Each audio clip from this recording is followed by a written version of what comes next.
we have heard from authorities that why in Vrindavan there are so many hogs and monkeys and dogs. This is very mysterious thing. The Siddhanta, the conclusion is, we get it information from Bhagavatam, just like that the two sons of Kuber, what is it? Manubandha, Manigriva, Nalagriva.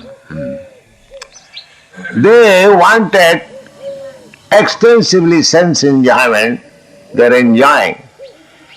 At that time Narada was passing, but they were so much intoxicated that they could not cover their body. So Narada cursed them that you become a tree.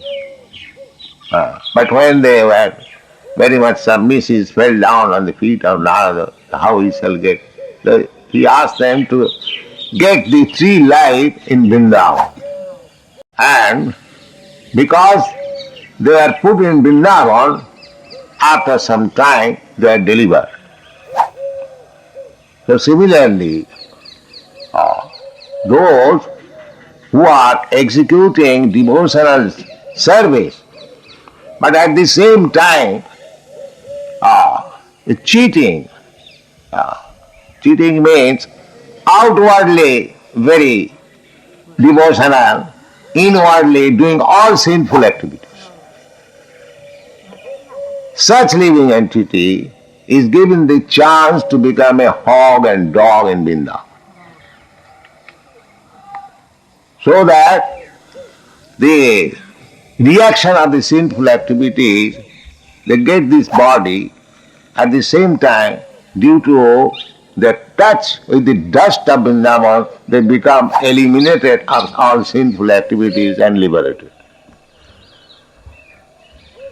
So, these hogs and dogs, they are also very important. They are not ordinary thing. But this is the explanation. The tortoise, they have God. Therefore, a devotee, when he is punished in that way for this short time, they will be liberated, undoubted.